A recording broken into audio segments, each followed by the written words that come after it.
Deus. Queria que você abrisse a Bíblia em Provérbios, no capítulo 3, do versículo 5 a 8. Provérbios, capítulo 5, capítulo 3, versículo do 5 a 8.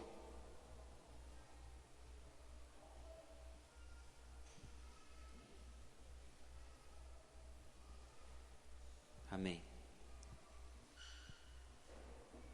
Aqui está dizendo: confia no Senhor teu Deus de todo o teu coração, e não te estribes no teu próprio entendimento. Reconhece-o em todos os teus caminhos, e ele endireitará as tuas veredas. Não seja sábio a teus próprios olhos. Teme ao Senhor e aparta-te do mal. Isso será remédio para teu umbigo e medula para os teus ossos. Amém? Senhor Jesus, colocamos essa palavra diante do Senhor agora, Pai. Deus querido, que o teu Espírito Santo, Deus, paire nesse lugar agora. Que toda palavra que sair desse púlpito, Deus, vá ao coração desses amados irmãos com perfeito entendimento do Senhor, ó Pai. Quebra agora todo espírito, Pai, de atrapalhação, de confusão, de falta de entendimento, Deus, e que nós possamos sair daqui nessa noite fortalecidos no Senhor, ó Pai, em nome de Jesus. Eu quero ler agora, irmãos, essa mesma passagem, numa linguagem atual, para você entender melhor o que o Salomão está dizendo aqui nessa passagem. Diz assim, eu vou ler de novo na nossa linguagem: confie no Senhor de todo o teu coração e não se apoie na sua própria inteligência. Lembra de Deus em tudo o que fazer, e Ele lhe mostrará o caminho certo. Não fique pensando que você é sábio. Tema ao Senhor e não faça nada que seja errado, pois isso será como um bom remédio para curar as suas feridas e aliviar os seus sofrimentos. Amém? Irmãos, às vezes nós achamos que somos capazes de questionar a Deus. Quantas vezes no nosso próprio entendimento humano nós passamos por algumas situações e talvez por você não entender por que você está vivendo uma situação dessa, algumas coisas acontecendo, algumas enfermidades,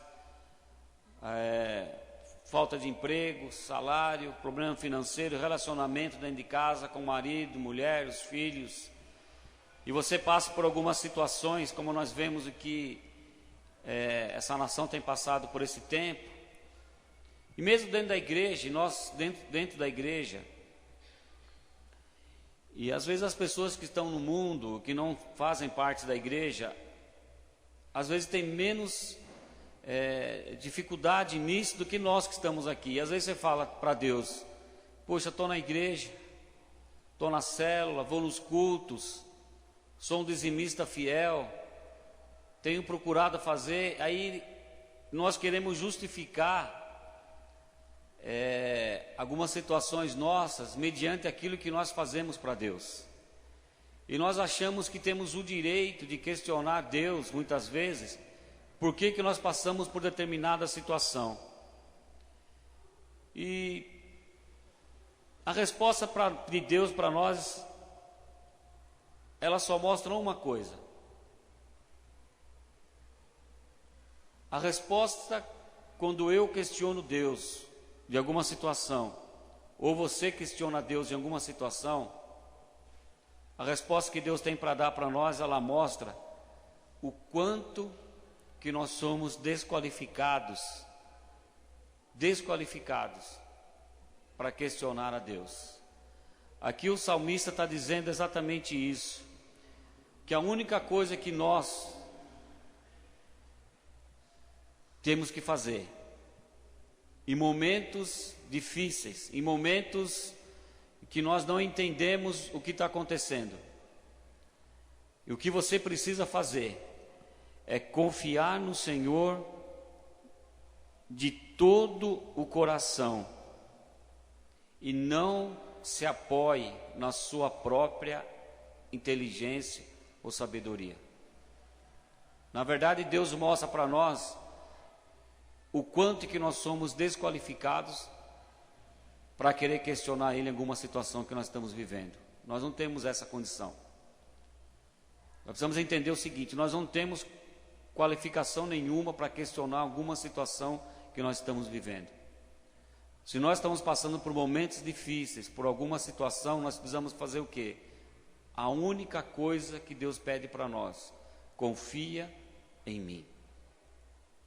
Confiar, acreditar, saber que esse momento é um momento que Deus está se aproximando mais de nós ainda, porque quando as coisas estão muito bem, estão indo maravilhosamente bem, todo mundo com saúde, com muito dinheiro no bolso, como diz aquela música, né? Saúde para dar e vender, passeando, indo para cruzeiro, faz tudo um bom trabalho, boas coisas.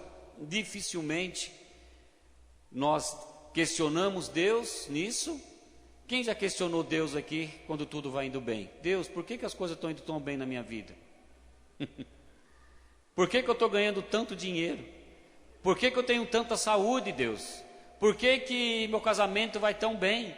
Por que a igreja está tão lotada assim? Deus, por que o Senhor faz isso comigo? Por que tudo na minha vida vai tão bem? Você questiona Deus quando está assim? Você já questionou Deus quando tudo está indo bem na sua vida, querido? Agora, por que você questiona Deus quando alguma coisa dá errado? Ô Deus, é Deus na sua vida, na nossa vida, né? Porque eu sou assim também. Ô Deus é Deus na nossa vida só quando está indo tudo bem? Não. Deus é Deus na nossa vida quando as coisas estão indo bem e também quando as coisas não estão indo bem. Deus é Deus. Deus é sempre Deus. Então, queridos, quando nós questionamos a Deus, a resposta dele é sempre a mesma.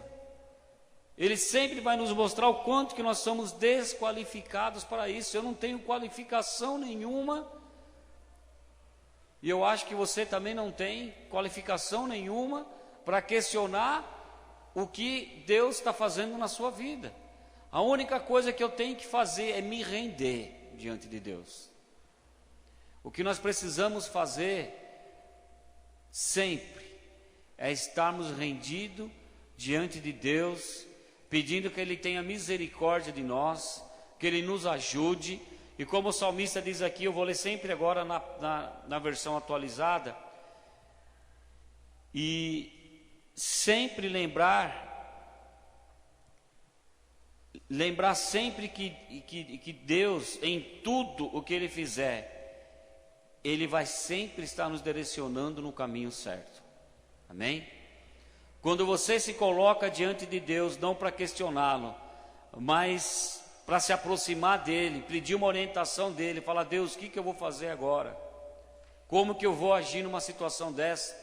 Olha o que está acontecendo na minha vida. Pode ter certeza, Deus sempre vai fazer você ir no caminho certo.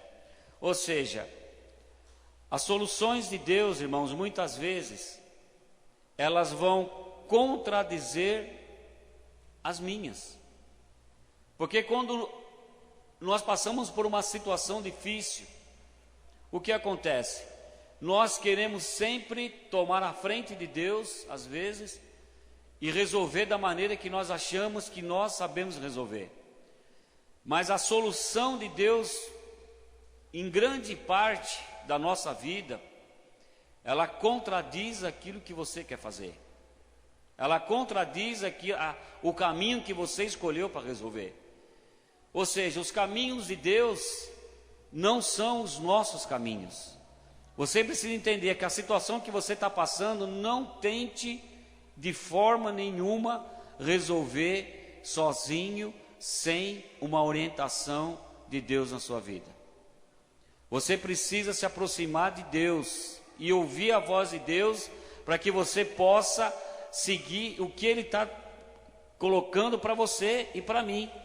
Então, as soluções de Deus, muitas vezes, ela vai sim contradizer a solução que você está querendo. Quantas vezes queremos chegar ao topo da montanha? Quantos querem chegar no topo da montanha aqui? Vocês entendem o que é topo da montanha? Topo da montanha, querido, é o sucesso. O topo da montanha é uma vida abençoada sempre, uma vida de vitória todos os dias, uma vida de muita saúde, sem problema. Quantos querem viver uma vida assim? Uma topo da montanha é quando tudo está indo bem na sua vida. Irmãos, quantos nós queremos chegar no topo da montanha sem antes chegar no pé dela? Chegar no topo da montanha todo mundo quer. Mas sabe de uma coisa, para você chegar no topo da montanha, você precisa se aproximar do pé da montanha. Você precisa estar lá embaixo. Aí quando você olha para cima, é o fator que vai te motivar a chegar lá em cima. Por que você precisa passar pelo pé da montanha, querido? Você precisa estar no pé da montanha. Porque é no pé da montanha que você começa a se relacionar com Cristo. É no pé da montanha que você começa a ter experiências com Deus. É no pé da montanha que existe água. É no pé da montanha em que você pode encontrar água. E a água que nós encontramos no pé da montanha se chama Jesus Cristo. Ou seja, ninguém vai chegar no topo da montanha sem antes ir até o pé da montanha. Você precisa estar ao pé da montanha. E estar ao pé da montanha, o que é? É você se dispor a viver, obedecer aquilo que Deus tem para nós, para nossas vidas. O pé da montanha é lugar de relacionamento com Deus. E como você se relaciona com Deus, querido? É você estar vindo nos cultos, é você estar presente nas reuniões, é você ler a Bíblia, é você orar, é você jejuar, é você buscar a presença de Deus. Quando nós estamos desse jeito, nós vamos querer e sempre vamos achar a direção que Deus vai nos dar. Agora, muitas vezes, essa direção não é aquilo que você está esperando.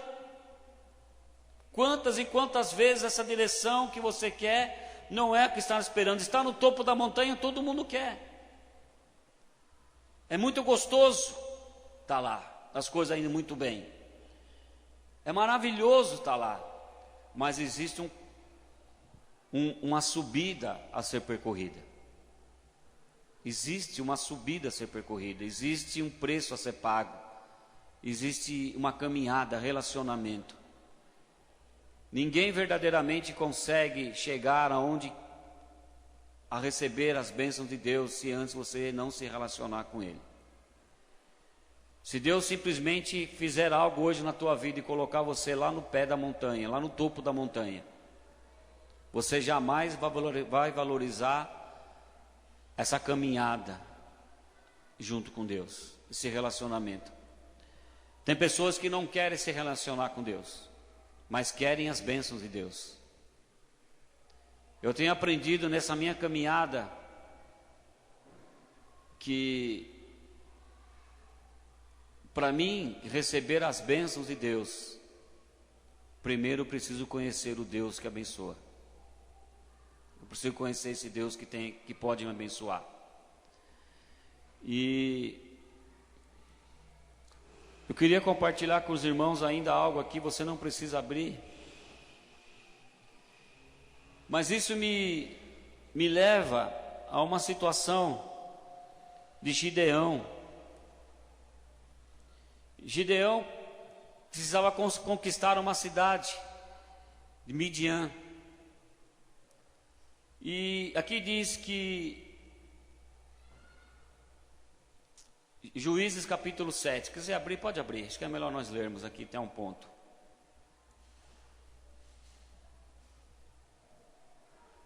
Eu quero que você comece a entender quais são os caminhos que Deus tem para você e tem para mim. Como que Deus muitas vezes contradiz quando nós quisermos chegar no topo da montanha do nosso jeito. Como que Deus às vezes contradiz a maneira que nós queremos agir. Aqui está dizendo, então Jeroboão, que é Gideão, Juízes capítulo 7, se levantou de madrugada e todo o povo que com ele havia se acamparam junto à fonte de Arode, de maneira que tinha o arraial dos midianitas para o norte, pelo outeiro de Moré no vale. E disse o Senhor a Gideão, muito é o povo que está contigo, para eu te dar os midianitas em sua mão, a fim de que Israel se não glorie contra mim, dizendo, a minha mão me livrou. Agora, pois, apregoa aos ouvidos do povo, dizendo, quem for covarde e medroso, volte, e vá-se apressadamente das montanhas de Gileade. Então voltaram de todo o povo 22.000 e 10.000 ficaram. Vamos parar por aqui, depois nós continuamos. Para você entender. Gideão aqui queria chegar ao topo da montanha. Ou seja, ele queria uma vitória. Ele falou, eu quero conquistar Midian. E ele formou um exército de 32.000 homens. E ele falou, 32.000 homens, nós vamos conquistar Midian com os pés nas costas. Nós vamos invadir o arraial dos midianitas, vamos acabar com tudo e vamos ter a vitória e vamos conquistar Midian. Aí diz que Gideão levantou de madrugada, reuniu seus 32.000 homens.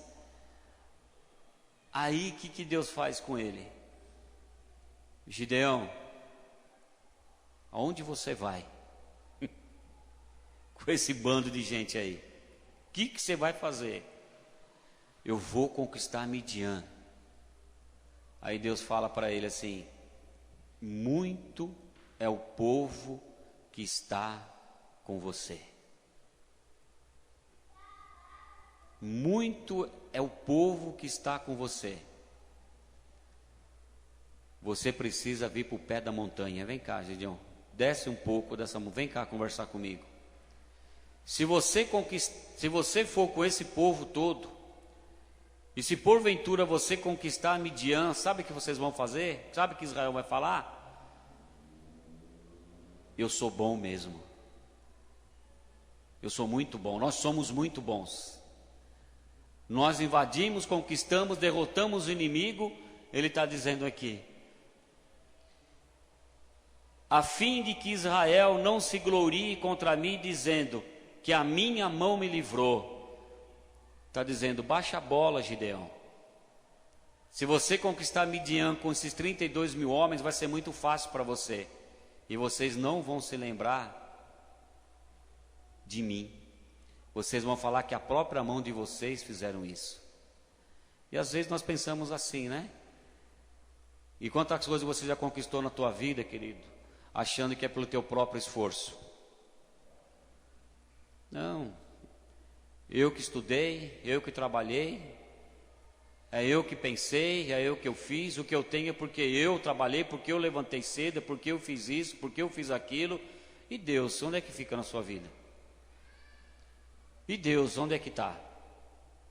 Israel estava indo assim, mas aqui Deus fala o seguinte, vem cá, Gideão. Agora faz o seguinte, apregou aos ouvidos do povo. Faz o seguinte, vai lá no meio desses 32.000 que você tem aí, e grita lá no meio deles, grita o seguinte, quem for covarde e medroso, volte e volta para casa, está dizendo, né? Quem for covarde e medroso, volte e vá-se apressadamente das montanhas de Gileade. Aí Gideão, achando que o povo estava com ele, aquele exército que ele tinha de 32 mil homens, estava aliançado com ele, ele fala: eu vou gritar a Deus, e vai ficar todo mundo aqui, nós vamos lá invadir, e vamos conquistar, e vamos derrotar os midianitas. Aí Deus fala o seguinte: dá um grito aí no meio desse povo, e fala para ele: quem for medroso e covarde, volta para casa. Aí Gideão foi e gritou. Aqui diz, é grito mesmo: quem for medroso e covarde agora pode voltar para casa.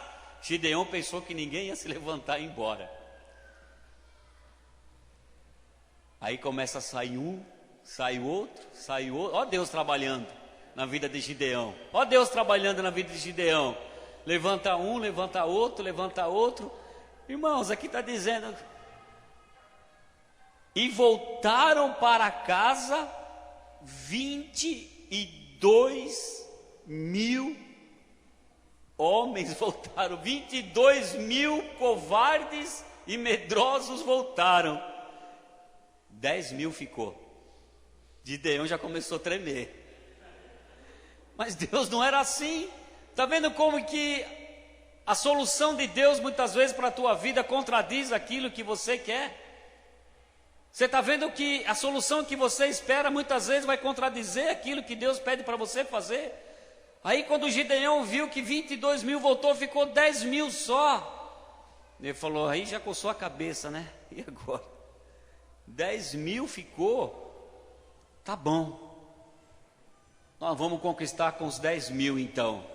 Nós vamos invadir o arraial dos midianitas, e esses 10 mil valentes que ficaram aqui, nós vamos lá, vamos invadir e vamos arrebentar tudo e vamos conquistar Midian com 10 mil. Aí Deus fala para Gideão: Gideão, vem cá no pé da montanha, vem. Vamos conversar mais um pouquinho. Vamos lá, irmãos. E disse, no versículo 4 aí: e disse o Senhor a Gideão: Gideão, ainda há muito povo com você. Faze-os descer agora as águas, irmãos, do pé da montanha, onde vai ter relacionamento. Faze-os descer as águas, e ali tu os provarei. E será que aquele que eu disser, este irá contigo, esse contigo irá. Aí Deus faz o seguinte: vem cá, Gideão, você ainda está muito valente, você ainda está muito ceboso para o meu gosto. Onde que você vai com esses 10 mil aí? Eu vou conquistar a menina. Não, ainda tem muito povo com você, tem muita gente com você ainda. Faz esses 10 mil agora descer lá nas águas, no pé da montanha, naquele riacho, no pé da montanha, que eu quero provar eles, quero ver quem de fato tem relacionamento comigo. Volta lá. Aí eles vão fazer aquilo que eu disser. Aí Gideão coçou a cabeça de novo, falou: e agora? Já é 10, 20, 32 mil, agora Deus deixou com 10 mil. Eu já nem sei mais se eu quero conquistar Midian, acho que eu vou desistir. Deus, vou mudar de ideia. Mas já nem sei mais se eu quero ir lá, acho que 10 mil, acho que nem eu vou querer mais, viu? Mas vai lá, falar. Então faz o seguinte. E fez descer, no versículo 5, e fez descer o povo as águas. Então o Senhor disse a Gideão: qualquer que lamber as águas com a sua língua, como lambe o cão, esse porás à parte. Como também a todo aquele que abaixar de joelhos a beber. E foi o número dos que lamberam levando a mão à boca, 300 homens. Agora vamos explicar. Aí Deus fala para Gideão: leva o povo lá, esses 10 mil aí, esses valentão aí, que esses são os valentão, né? Que os covardes e os medrosos foram embora. Pega esses 10 mil então, vamos lá. Vamos fazer ele beber uma água lá, quero ver. Aquele que abaixar no riacho e beber água, igual um cachorrinho. Já viu o cachorro bebendo água? Eu tenho uma cachorrinha em casa, eu fico observando ela. Cada vez que ela come um biscoitinho, ela vai lá beber água. Eu acho interessante isso aí. E ele vai lá, e os camaradas falaram: aqueles que agachar no riacho e beber água igual um cachorrinho, coloca de lado.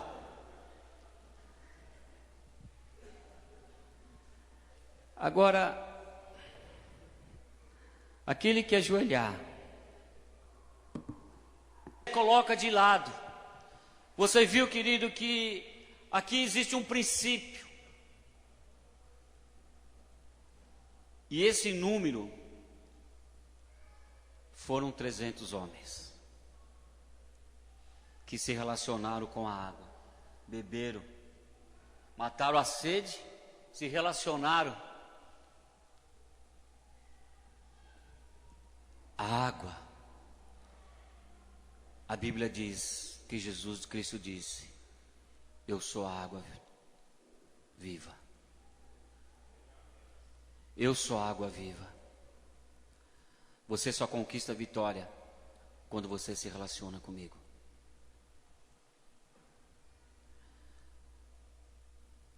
Dez mil, 7 mil, 9 mil, né? 9.700 daqueles homens que se achavam valentões para conquistar Midian junto com Gideão. Eram 9.700 homens que não tinham relacionamento com Deus. Mas aqueles 300 homens que foram separados, 300 homens que foram separados, eram com aqueles 300 que Deus falou para Gideão: é esses aí que vão dar a vida por você. É esses aí que tem relacionamento comigo que vão fazer você conquistar Midian. É com esses aí que você deve andar. De 32 mil homens que você tinha, na verdade você só tem 300 que verdadeiramente morrem por você, morrem por mim e estão dando a vida realmente para conquistar aquilo. Agora você está pronto, Gideão, para conquistar Midian. Essa era a solução, querido, que essa era a melhor solução que Gideão achava que deveria.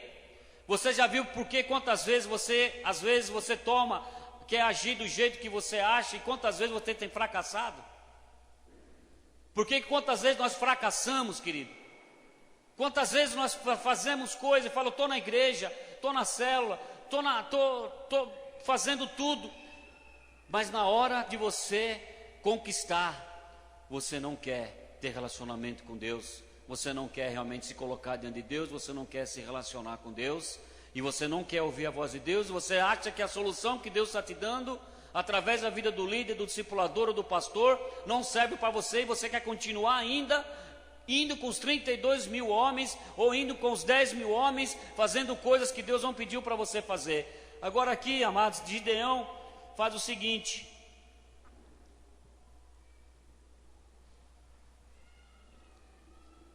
pulando lá para o versículo 16, diz assim. Agora você imagina Gideão, como que Gideão foi agora, qual que era a condição de Gideão?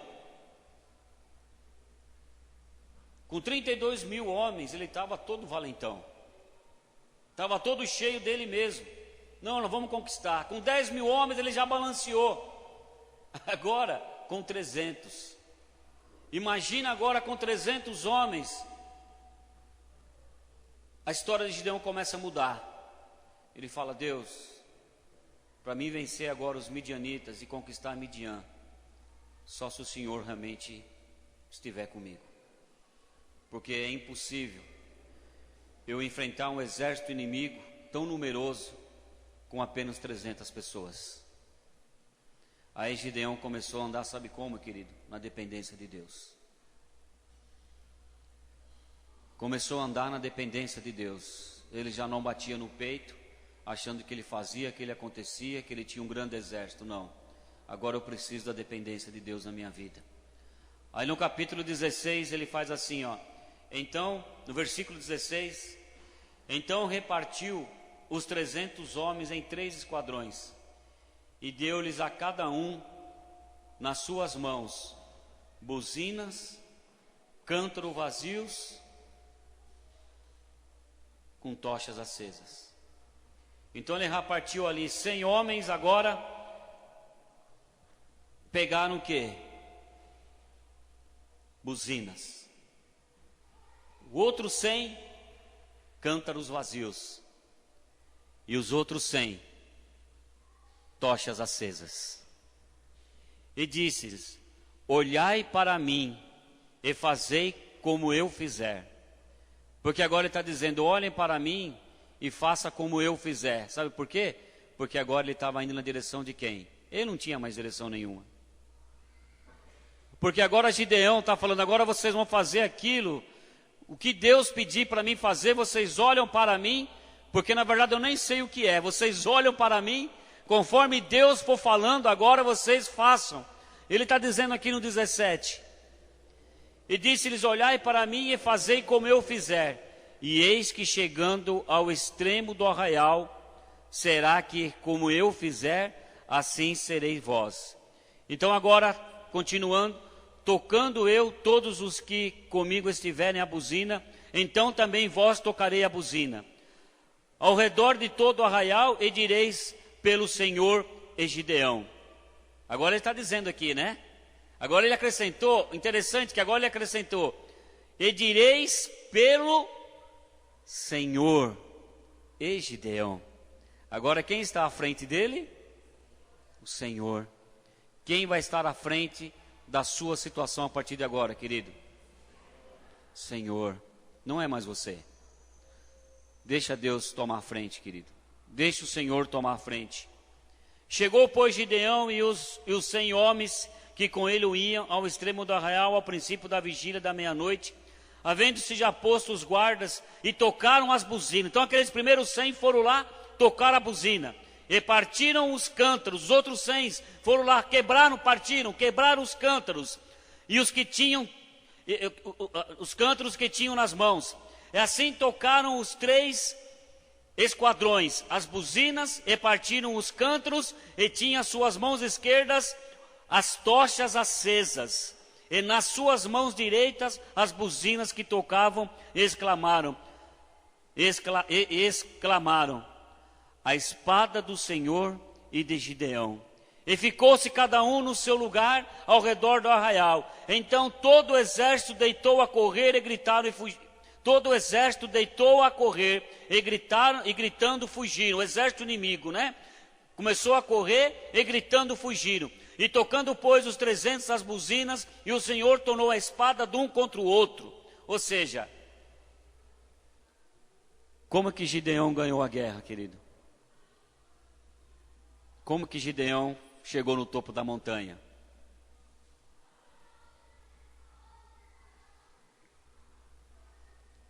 Tocando a buzina, com as tochas na mão, e o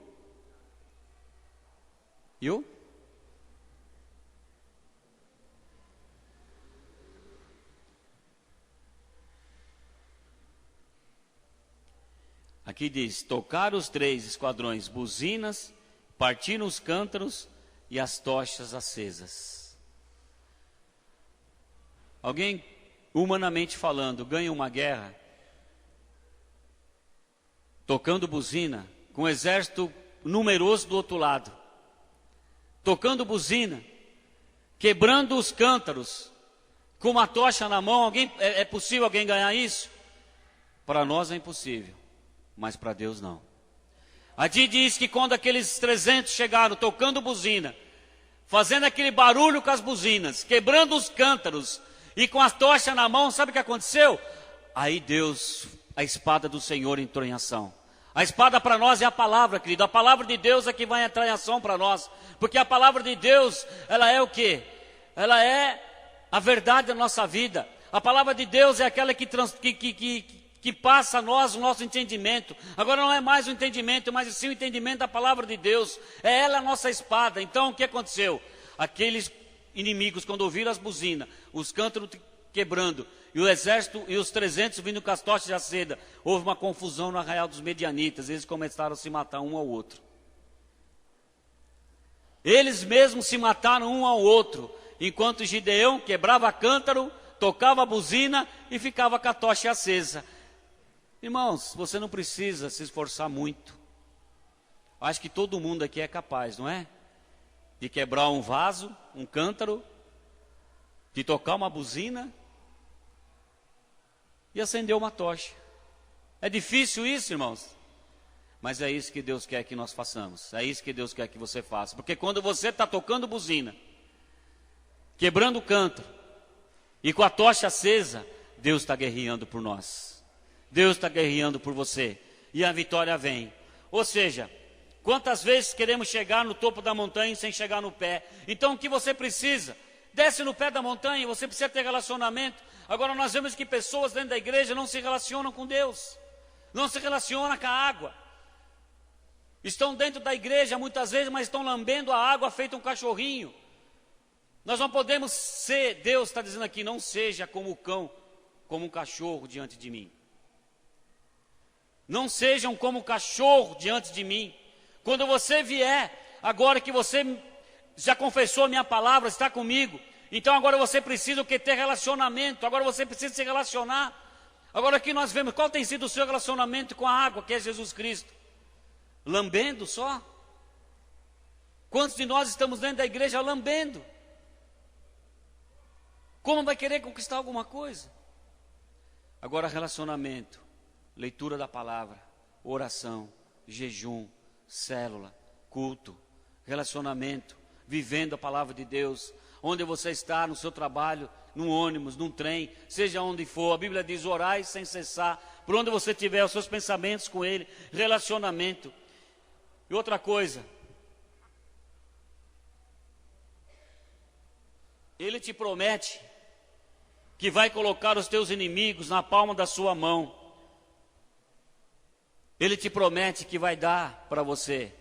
Quando você tem relacionamento, pode ter certeza de uma coisa: o que Ele tem prometido para você, Ele vai cumprir. Deus falou para Gideão, daqueles 32 era muita gente, mas Gideão confia, faz uma separação. Os 10 ainda é muito, mas Senhor, o Senhor me prometeu que me daria Midian, que eu venceria os midianitas. Confia em mim. Você acredita ou não acredita? Você acredita, querido, naquilo que Deus promete para você? Você de fato acredita? Naquilo que eu estou falando para você hoje, você acredita? Você pode até não acreditar que eu estou falando para você aqui hoje, mas Deus não precisa que você acredita. Ele te promete mesmo assim. Mesmo que você não esteja acreditando, Deus está te prometendo isso para você.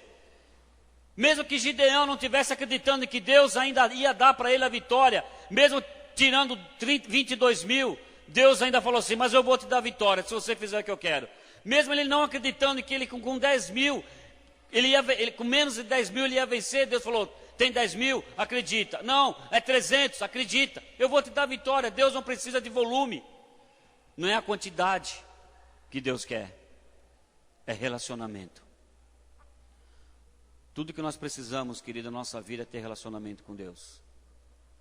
Deus já me prometeu, querido, que essa igreja ela vai crescer e muito. E muito. Mas eu e você precisamos ter relacionamento com Ele. Descer ao pé da montanha, se relacionar, tomar a água da maneira correta. Deus tem te prometido, já nos prometeu. Falei hoje lá no Vila Vitória pela manhã. Os irmãos estavam lá. O que eu falei aqui a semana passada, eu falei hoje lá, dirigindo o culto lá. Deus prometeu para nós. Deus é tão bom que Ele quer prometer para todo mundo, né?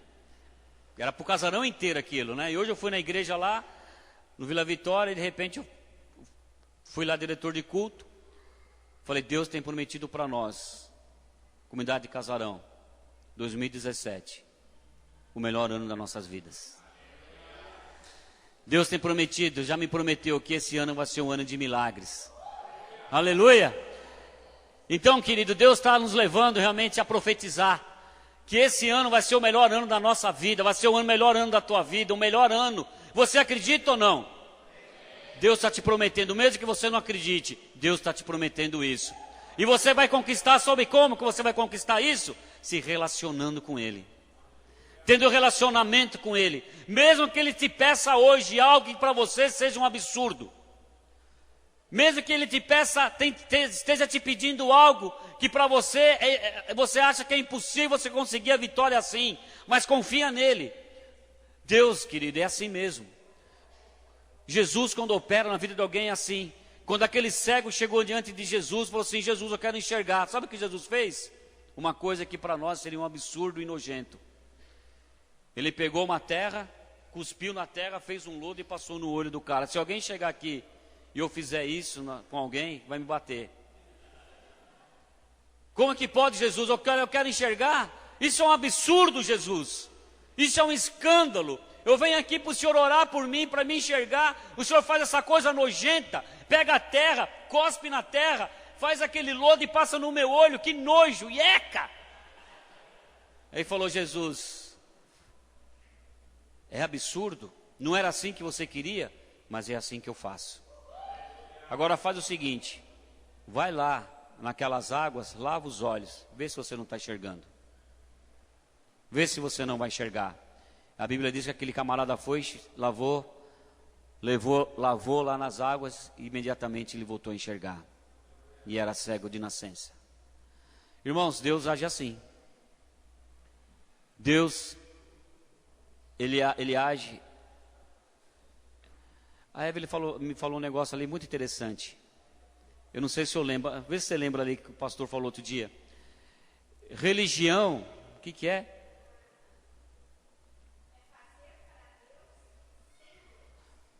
Fazer para Deus sem Deus não passa de religião. Agora, fazer da maneira que Deus quer é poder na nossa vida. É poder. Sabe qual é a matéria-prima de Deus? Eu falei hoje pela manhã também. Sabe qual que é a matéria-prima de Deus, querido? Operar um milagre. Lúcia, sabe qual que é a matéria-prima que Deus precisa para operar um milagre na sua vida? Sabe qual que é? O seu problema. Sabe qual que é a matéria-prima que Deus quer operar um milagre na tua vida, Tiago? É o desemprego que você estava. Sabe, Érica, qual que é a matéria-prima para Deus operar um milagre na vida do Vinícius? É o câncer que ele está lutando lá no hospital, aquela matéria-prima. Então, querido, ninguém consegue ver um milagre de Deus se não tiver primeiro a matéria-prima. Irmãos, esse ano eu tenho muita matéria-prima para dar para Deus operar um milagre na minha vida. Quanto tem matéria-prima aqui? Irmãos, não se desespere. Não se desespere. A matéria-prima que Gideão precisava, querido, para que Deus operasse um milagre, era ele ver aqueles 22.900 homens, 22 mil não, 31.700, né? Ficou 32, ficou só 300. Era isso. Era ele ficar só com aqueles 300, era a matéria-prima que Deus precisava para operar um milagre na vida de Gideão. Querido, se você entrou aqui nessa noite com um problema, com uma doença, com uma luta, é essa exatamente a matéria-prima que Deus precisa para operar um milagre na sua vida nesse ano, em nome dele, em nome de Jesus, amém? Glória a Deus por isso. Agora, amado querido, abra sua Bíblia agora ali, em João, nós já vamos acabar.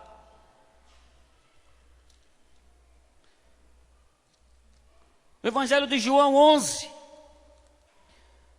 Eu vou ler rapidinho para os irmãos. Lázaro, os irmãos conhecem a história de Lázaro aqui, não conhecem? Lázaro, irmão de Maria e de Marta, amigaço de Jesus, amigão de Jesus, o melhor amigo que Jesus tinha. Tirando os discípulos que andavam com ele, era um amigo. Jesus tinha prazer, quando ele passava ali por Betânia, ele entrar na casa de Lázaro com as suas irmãs, comer ali, ficar um tempo, descansar. Aí Jesus estava longe e Lázaro estava enfermo. Lázaro estava enfermo. As irmãs de Lázaro pedem para ele levar um recado para Jesus. Jesus, o seu amigo Lázaro está doente. Vai lá orar por ele, para ele ser curado, que ele está doente, é o seu amigo. Aí Jesus manda o recado, fala que eu vou. Mas sabe, esse fala que eu vou, demorou 4 dias ou mais. Eu sei que quando ele chegou lá, querido, aí Jesus vai naquela tranquilidade, sabe por que Jesus demorou para chegar no túmulo? Para chegar de onde ele estava até Lázaro, sabe por que ele demorou? Sabe por quê? Porque ele ainda não tinha matéria-prima ainda para fazer o milagre. Você sabe por que Jesus demorou? Aí quando Jesus chega, vai chegando lá perto da casa de Lázaro, as irmãs dele correm até Jesus e falam: mestre, o Senhor chegou tarde. O Senhor chegou tarde. Ele já está morto. Se tivesse vindo quando eu fui falar, ele ainda estava vivo, dava tempo. Mas agora, Jesus, ele já está morto faz 4 dias. Aí Jesus falou para ela assim: bobinha, eu só estava preparando a matéria-prima. Maria,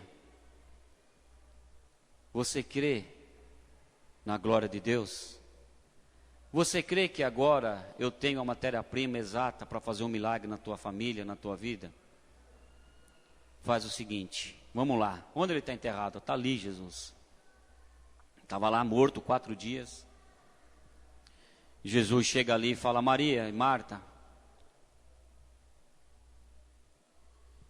tira a pedra. Tira a pedra.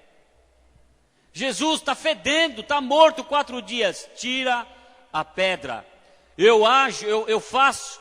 Eu não faço da maneira que você faça. Eu não penso como você pensa. Tira a pedra. Jesus dá uma ordem para ela: tira a pedra do túmulo. Tira a pedra. Tira a pedra.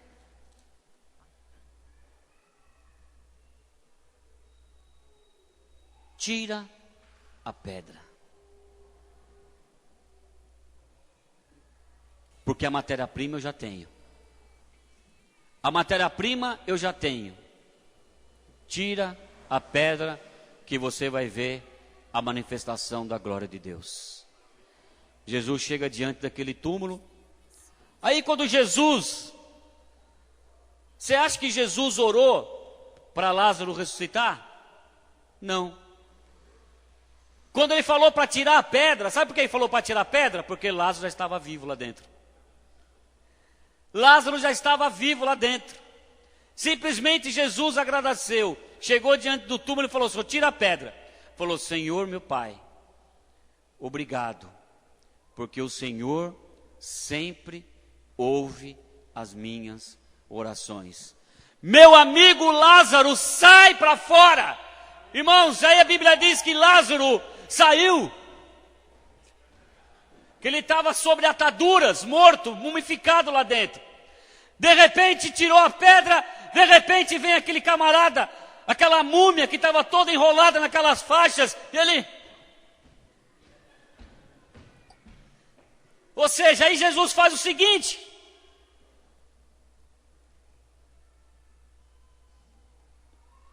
tiraram, pois, a pedra, e Jesus, levantando os olhos para o céu, disse: Pai, graças te dou, porque sempre me ouves. Eu bem sei que sempre me ouves, mas eu disse isto por causa da multidão que está ao redor, para que creiam que tu me enviaste. E tendo dito isso, chamou Lázaro: vem para fora. E o defunto saiu, tendo as mãos e os pés ligados com faixas. Saiu exatamente assim, com faixas. E sabe o que ele fez? Disse-lhes: desligai, tira as faixas. Maria, faz o seguinte agora, tira essas faixas aí, ó. Ele está vivo, deixa ele ir, vamos para casa. Vai preparar o café, daqui a pouco eu estou chegando lá. Prepara lá o almoço, prepara lá um bolinho de chuva, que daqui a pouco eu estou chegando lá. Lázaro, vai lá. Falou, tira as ataduras dele, tira a faixa. Faz o seguinte, eu cheguei cansado, parafraseando, né? Eu acho que é assim, porque eles não tinham relacionamento, Jesus era amigo, era assim mesmo. Eu cheguei cansado, tive que parar aqui para fazer esse servicinho. Lázaro, deixa ele ir, vai com ele lá, prepara aquele bolinho de chuva, prepara lá um almoço, um café, que daqui a pouco eu estou chegando lá. Irmãos, glória a Deus por isso. Aleluia, amém, querido. Então Deus está falando para mim e para você: tira a pedra. E nós vamos nessa manhã, nessa noite, vamos tirar a pedra. Eu sei que todos aqui, talvez você tenha um motivo para estar aqui. Você veio aqui por causa de um motivo, por causa de Jesus, mas eu sei. Eu e você precisamos de um milagre na nossa vida. A matéria-prima eu já tenho. Eu e minha esposa, nós temos matéria-prima esse ano. Sabe por que eu falei que esse ano vai ser o melhor ano de milagre na nossa vida? Porque eu tenho muita matéria-prima esse ano, querido. E eu vou fazer o seguinte, eu vou tirar a pedra. Porque eu sei que quando eu tirar a pedra, o milagre vai acontecer. E 2017 vai ser o melhor ano das nossas vidas. Fique de pé, vamos tirar.